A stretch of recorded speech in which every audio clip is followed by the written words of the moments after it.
কোনো ভালোবাসা নয়, এটা পরিষ্কার একটা নাটক।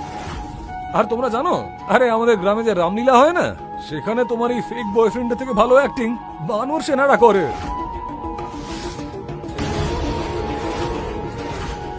জিয়া, এবার এইসব নাটক বাদ দাও না। আমি তোমার কেয়ার করতে চাই, তোমার সাথে থাকতে চাই, আর আমি আছি তো তোমার কাছে। তোমার মনে যা চলছে আমাকে বলো। এই ছেলেটা কি তোমাকে বিরক্ত করছে?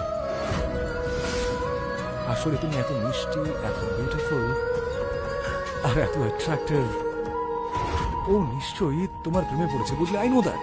তোমার এত সুন্দর চোখ, এত সুন্দর ঠোঁট, আই থিঙ্ক ও তোমার থেকে না টাকা চায়।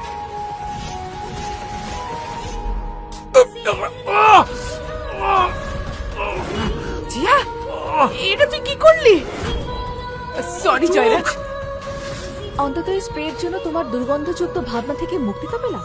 তোমার মায়ের মধ্যেই না আমার জন্য হ্যাঁ লুকিয়ে আছে। পৃথিবীর সব রিজেক্টেড, কনফিউজড এবং দুর্বল লোকেদের না একই ধরনের কথা থাকে। মেয়েদের না মানে নাকি হ্যাঁ। ভাই, ও একটা মেয়ে, ও কোনো ইন্টারনেটের লিংক নয়। না বলে দিয়েছে রিফ্রেশ করা বন্ধ কর। বললি তুই আমাকে? হ্যাঁ, তুই আমাকে দুর্বল বললি? তুই নিজেকে পুরুষ মনে করিস তো? তাহলে চল দুজন পুরুষ মিলে কথা বলা যায়। এরপর যদি তুই ওর গায়ে হাত দিস না, তোর অবস্থা আমি এমন করব যে তোর যা সোয়াগ আছে সব নষ্ট হয়ে যাবে। She is not your property and don't you dare to touch her again. একজন ভিখিরি যে গরিব